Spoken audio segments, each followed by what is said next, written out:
Back on Starting Point, airing live from Jakarta, Indonesia, the country with only 2 seasons. Well, that's a segue. That is something to note because it turns out that not all places in the world have 2 seasons, Aisha. Some of them might even have 4 seasons. In one day, can you experience living in a country that has 4 seasons in one day? I can imagine that I actually live like 4 seasons in one day by the song of Boyz II Men. Do you know that song? I 4 do not. seasons of loneliness. Not yet. I will know about it after this. But speaking about that, we have someone, Aisha, who has lived through it in real life, not only through song. And we are so excited to be in conversation with a wonderful author today. We have in the studio, we have Mas Peer Owners. Thank you so much, Mas. Peer Owners, good morning. Thank you for joining us on Starting Point. Such a joy to have you here. First of all, congratulations on the release of your book. Yeah, thank you. Thank you so much for having me here, and thank you for the appreciation. Yeah, so this is a very exciting moment for me because this is also my first book, and just recently launched the book in Melbourne. Unfortunately, or fortunately, because it was launched in not in Indonesia but in Melbourne. Yeah, but I suppose to get it, like, it's a fortunate event as well. On December 15 last year, 2023, it was being launched in Melbourne, and it was also being attended by the Ministry of Tourism and Creative Economy, Mr. Sandiaga Uno. Yeah, correct. Yeah, because I pushed myself to the limit to make kind of a book that not only just a book, but also have a kind of value added on it. So it got me thinking, how should I make it so that it could collaborate lots of people that being proud of this kind of book, not only just me as a center of the book, as an author, but also lots of people, including the minister or also the people of Indonesia or the students that I hoping to read this book for their inspiration. Absolutely. And can you tell us just a little bit more for the audience as well on the book? I'm specifically interested in the title, which is Nempari. Am I saying that right? Yes. Nempari, negara dengan 4 musim dalam sehari. So, country with 4 seasons in a day. What is the story behind the title? Yeah, as you mentioned earlier in your introduction, correct. That's kind of relating with the weather in the place that I wrote the book, which Melbourne is the place that I wrote the book.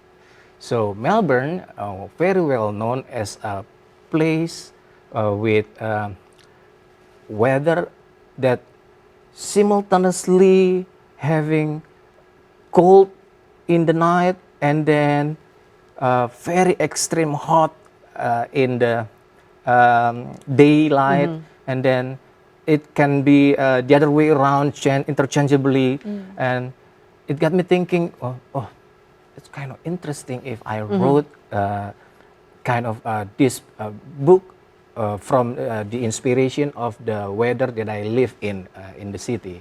So I came up with the idea, why not I try to explore more about this 4 season in this country, in this city, especially Melbourne. But kind of weird if I say just a city with 4 seasons, 4 different kind of season. How should I modify the kind of city word? So I came up with the idea with Nempari, negara or negeri, to be exact, 4 musim dalam sehari in Indonesia. That's the idea behind the story. Yeah, so you shorten it just like Indonesian likes to shorten sentences into one, and then it becomes catchy. And if we're talking about Melbourne's weather, you how long did you live there? Or are you still living there? Now, I have graduated from my PhD program in Melbourne. I've been living in Melbourne 5 years. Sorry to say, I suppose I finished my PhD program 4 years, but something came up in terms of COVID at the time, so I cannot finish my PhD program 4 years, so I extended it into 5 years. But that's also one of the reasons which I came up later to tell the story behind why should I wrote about the book and in a kind of creative writing way in novel, because I need to kind of compensate the duration of my study, which not in time 4 years, to have kind of value added again. So I wrote it and I finished my program, and I have 2 achievements as a formal certificate, a PhD, and then this kind of book novel. Yeah, that's what I was kind of wondering as well. How do you manage to do the PhD and then finishing a book, writing a book, and you also have a family living there with you, right? Yes. So how do you manage all of that? Whew, that kind of, I mean, that's a lot to juggle. And also COVID hit. Exactly. That's the point, and that's very brilliant question that I have to answer, because it's kind of challenging and it's kind of tough, especially when it comes to the time that I have goals that I need to achieve, that most people might not think about it. And I should say, I think this is the first book, at least in Australia, that coming from Indonesian student as a PhD student, that also graduated by launching a novel, a book of novel. So that's kind of, I think, a different achievement when it comes to, if I may, to make a comparison with others PhD students. But back to the question, how could it be happening? And the very short answer is, it's a matter of having an ultimate goal in my brain and in my heart.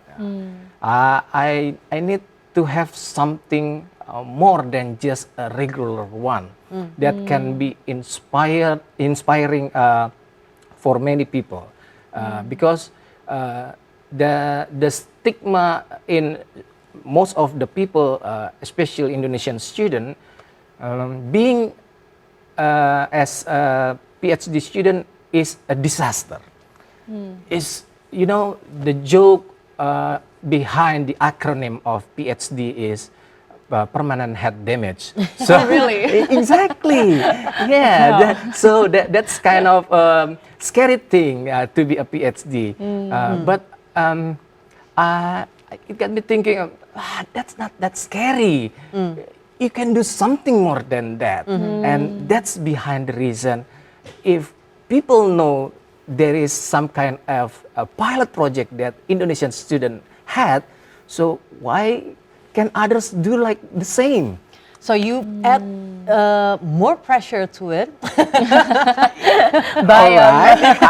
I love that terms. All right. You added more pressure to it because, as you said, like, and you mentioned as well, like to complete your PhD in 4 years, but then extend it to 5 years because of COVID and everything else.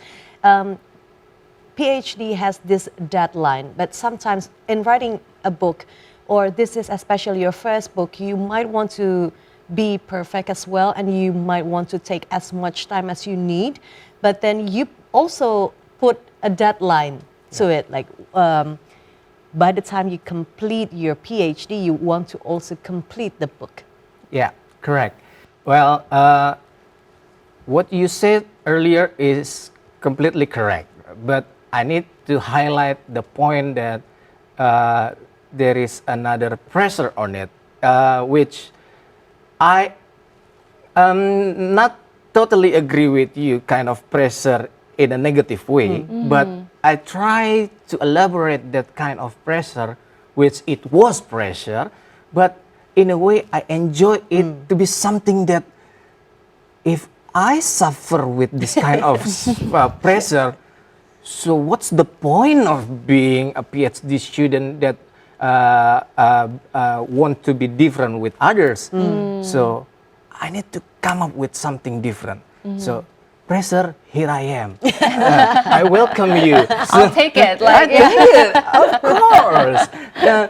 Because not only being a PhD student, but also just like a very excellent presenters, crew TV like this, and all activities are having those kind of similar pressures in a different level. But so why should we be beaten by those kind of pressure? Yeah. But I enjoy it very much and I welcome it. But of course, the thing is, I need to put a lot of effort and energy, time to make kind of very good management in a way to, yes, deal with kind of that pressure, especially when it comes to the time that I need to deal with my family. Because later on I will tell the biggest challenging, the challenges of the writing this kind of book is coming from the family actually. wow. So yeah, that's really interesting. And as you said, you know, there must be so many things going on in your mind. Like I could not imagine at the Yeah. same time going through that. And can you walk us through your writing process of this novel? How long did it take from the conception, you know, like from just thinking about it to the actual writing to the editing? As you said, there were also challenges along the way. Can you walk us through how it was from the beginning? Yeah, if I may trace it back, the moment that I received the scholarship, I got scholarship for my PhD program from this lovely Indonesian country, LPDP. So thank you very much, Indonesian people. So I was thinking, if I just study and do something like regular thing, everyone has it. So how should I make it different? The bottom line is, being different is sexy, darling. That's the quote that I always thinking and thinking. Yeah, not the other way around. If I may say, being different is suck. Forgive my language, but I try to come up with the positive way always and always. Being different is sexy. So how should I manage the thing that I will be dealing with the next 4 years at the time? So I read a lot of things, including novel. It came up to my mind that if I'm not mistaken, 2009, 2010, there were 4 brilliant people, Indonesian students having their master's degree in Netherlands, wrote a very phenomenal novel called Negeri van Orange. So it inspired me very much, especially the leader of the writers is Wahyu Ningrat, who is also my friends back in University of Indonesia. And it got me thinking, if Indonesian people, in the perspective of master students, have the idea of don't want to miss a thing of their beautiful experiences, having beautiful educations, living in Amsterdam and other suburbs in the Netherlands, so why wouldn't be like that in Australia, where I will be having the next 4 years? aha, the light bulb in my head emerging suddenly. That's the initial moment that I had. And then I tried to make like a grand design. So what's the difference between Netherlands and Australia? And then, as I said and mentioned earlier, the difference is I will be living in a country with 4 different seasons with in a day. Although it was summer, 42 degree in daylight, but out of sudden, in nighttime, it could drop to 10 degrees. Can you imagine? Wow. Which it represents a winter weather, Yeah. 10 degrees. Yeah. So yeah, well, I think this is the point that I need to dig more and more.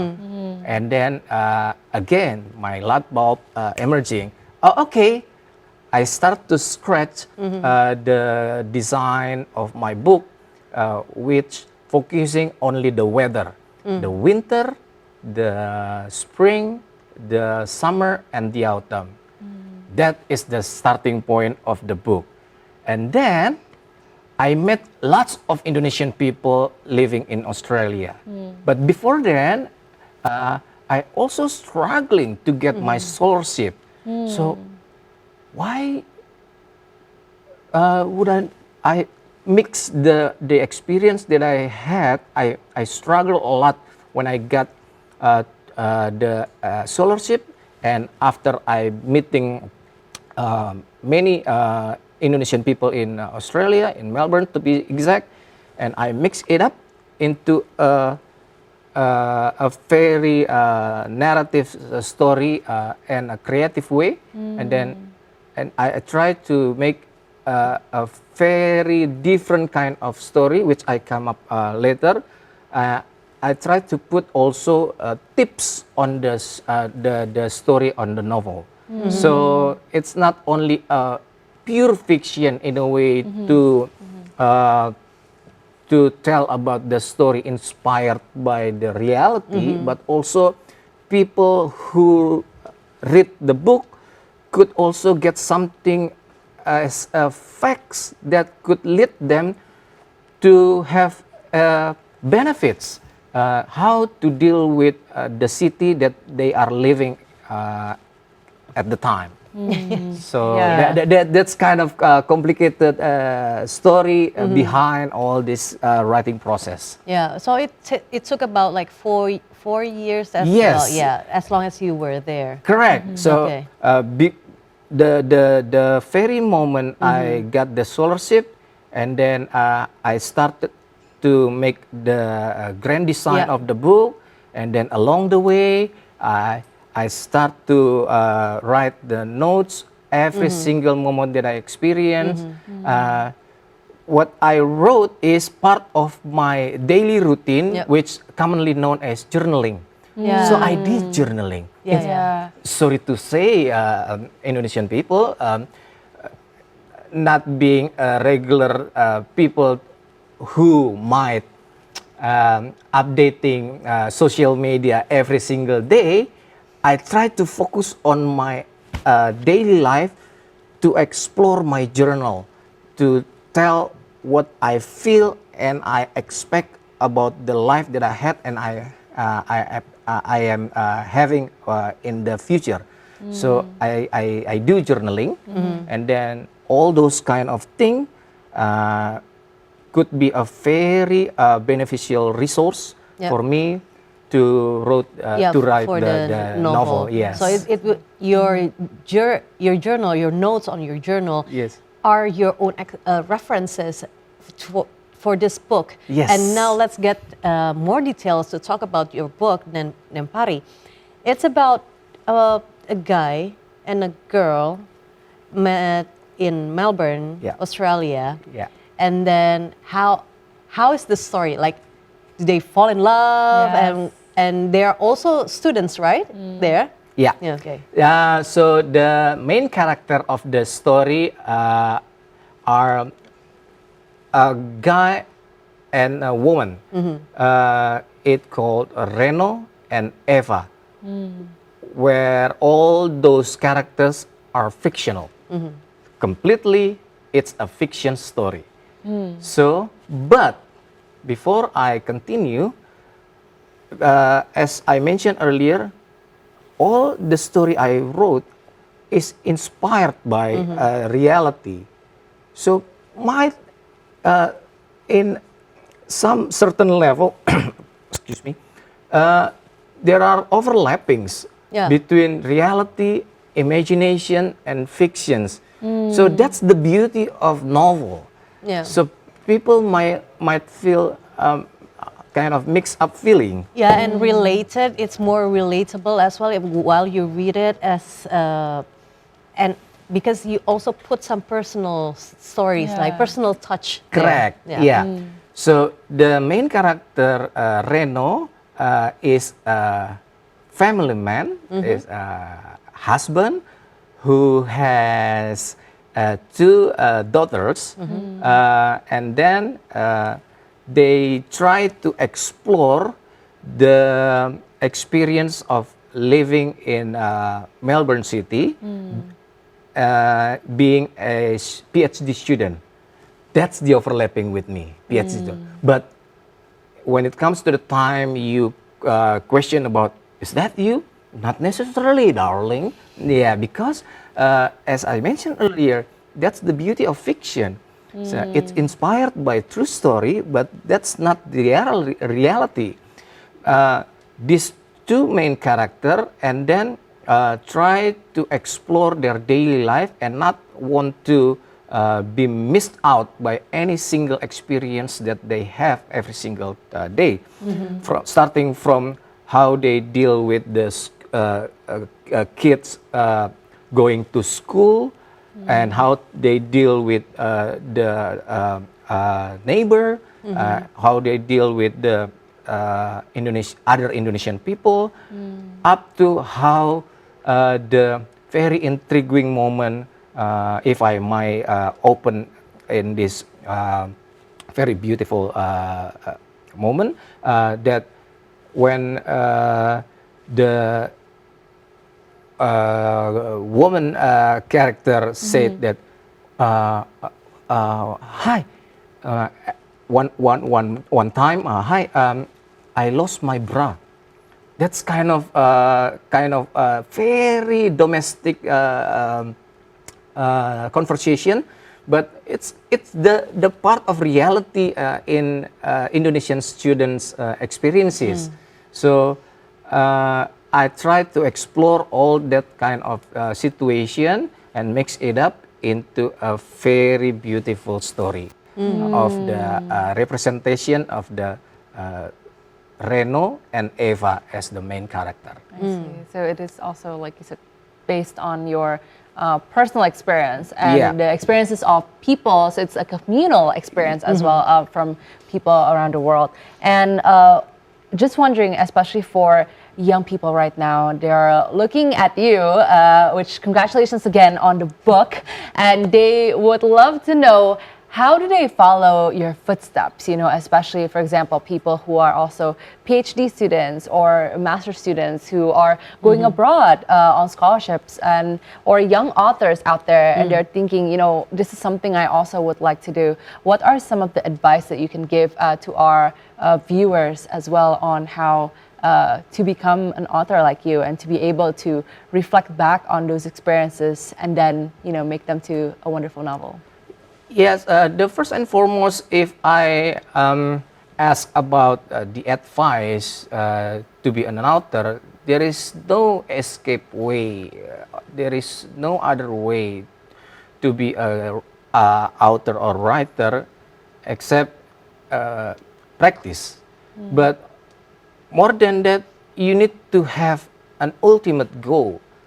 Do you really want to be a writer?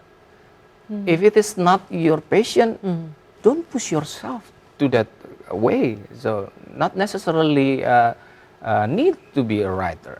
But the thing that I want to share through my book is, if you have something that you are dreaming of, then you are halfway to go there. So achieve it, because it's a matter of you will be having it, because it's on your mind. It's already in your mind. So that's the one thing that I want to share. Because the other way is I want to share about the I respect very much every single moment that I have, especially in terms of being in abroad. Being a PhD student in Melbourne, to be exact, is very precious moment. I don't want to miss a thing.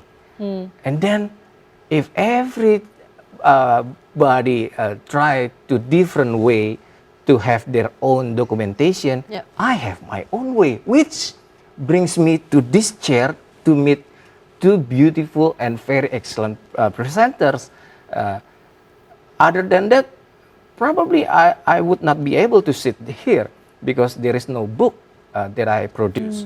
So you need to come up with the idea of, if common people do one thing, why should you do the same thing? Again, back to your own ultimate goal. If that is not your ultimate goal, then do not do that. Yeah, so that's the point that I want to share. If you are living in a kind of very beautiful and precious land, why should you miss it out? Try to make it very beneficial, to have a very good moment to make it sense. Yeah, that's the point that I want to convey actually through my every single lines on my novel. Yeah, it's kind of like if Nempari, negeri dengan 4 musim dalam sehari, Correct. in Melbourne, Australia. That's where also Dory, the fish, lived, and she would say keep swimming, and Pierre would say keep writing to keep writing, keep dreaming, because it takes Yes. courage Yes. and Yes. disciplines, and stick with your goal. Be different, be special, and there you are. That's one way or another to reach your goals. And thank you very much, Thank Pierre you owners, so much, for Peer Owners. coming and sharing your experience. I believe experience is the most valuable thing, and then you have shared it with us here on Starting Point, and also wrote it in your book, Nempari, and it's now available, right? Yes. Okay. But mostly online. Okay. Okay, well, sounds great. And they can find you on Instagram, which is at Peer Owners, as my name. Okay. Peer Owners. Wonderful. Thank you so much again for coming on today's Starting Point. Such a joy to have you, and we look forward to hearing more from you. Thank you so much for having me. Thank you so much. See ya.